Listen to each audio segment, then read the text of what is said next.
Hello everybody, Ewan Spence here, reflected in a Microsoft Zune HD, recording on a flip cam for All About Symbian. I think this covers my quota of devices that aren't Nokia, just before Nokia old. Anyway, here to show you the interface on the Zune HD, because I think it's a great example of what you can do when you throw the rules out, when you decide to focus on the user experience and still just play music.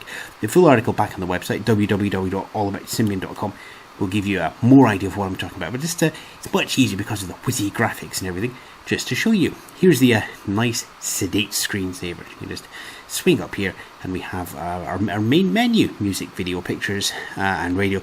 Pretty obvious media things. Marketplace, of course, in America would allow me to download music from the Zune store, as it is over here. It's a little bit tricky in the UK. Of course, the Zune HD never officially got released outside of America, don't ask. Podcasts, internet, it's actually a very basic web browser, applications, and settings. Everyone likes to have a look at the applications first. There's a couple in here. There's a music, base game, calculator, Facebook, Twitter. There's about 20 applications in total available in the Zune store, so almost like a concept, but it is that. Anyway, let's have a look at music, and we'll do that rather than use the music menu. Let's just have a little look at the site first. You see here everything is done by nice solid sweeps. You've got your currently playing, or in this case paused track. Pin is for your favourite tracks. For example, if I was to hold down on the current track, I can actually pin this to quick play, or create a special smart playlist automatically. Of course, our tripod is already pinned there. History of what I've previously been playing, newly added into the device as well. Because this is such a great device for consumption, especially with the Zune Pass, which is almost like Nokia's Comes With Music, or the Ovi Music Unlimited. It's just a wonderful idea. Let's go into the regular music and show you exploration. You have artists, albums, genres, songs, playlists, pretty standard. But let's just take artists, zoom out as it were to call up the name, and let's use Neil Diamond, because everybody loves Neil Diamond. And this is a great one. Look at this. Here's the albums that I've got on the Zune.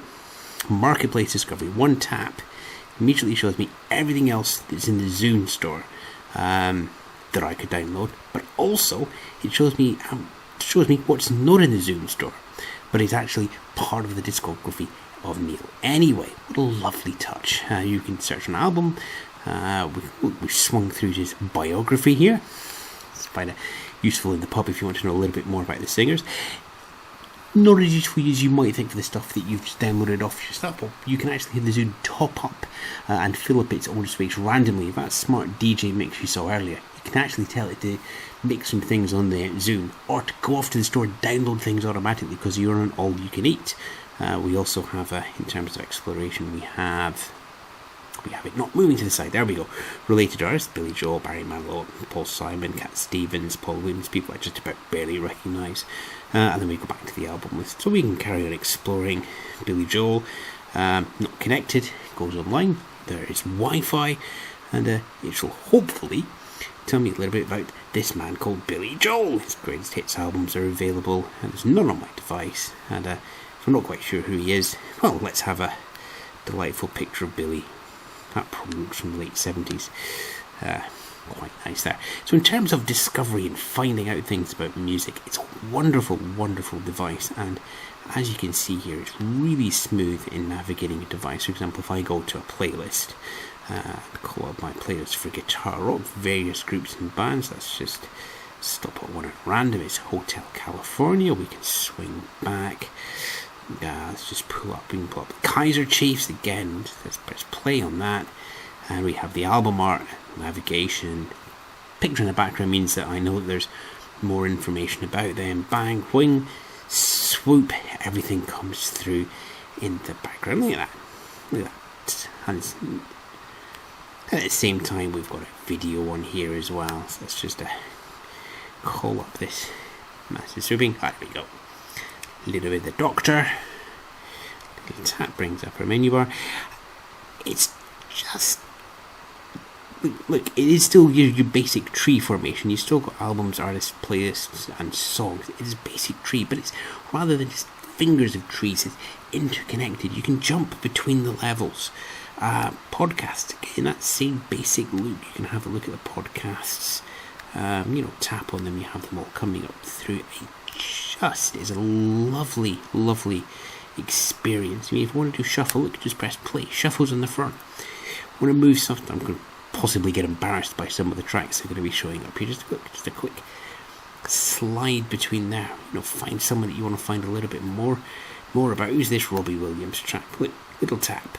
Here we go. I've got more of them on the machine. That's great. Who's a bit like Robbie? Let's keep exploring, shall we? Ooh, don't have any of them on the machine, but I could download them offline. It's just a good UI. It's a solid music player, and it wouldn't surprise me if we see a lot of this come through in Windows Mobile 7 as well. This idea of panels and sweeping and not being constrained by the screen, and really using the benefits of a connected device. You've got a really Wi-Fi enabled web browser, greatest of web browsers, but hey, look at that. Calls up all about Symbian. Quite happy about that. So there's the Zune. It's a music player, but it does music very well, and it has this lovely interface where they've actually really taken their time to think about what to give to a user. Use the common language that Microsoft has built up with its Metro UI and created a fantastically light media player and piece of kit as well.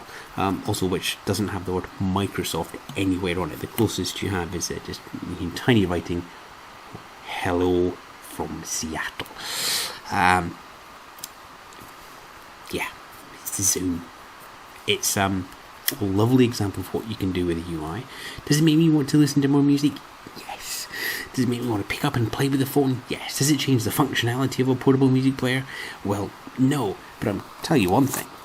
Given the choice between, one of these to listen to my music on, or possibly one of these, I actually think the winner is this.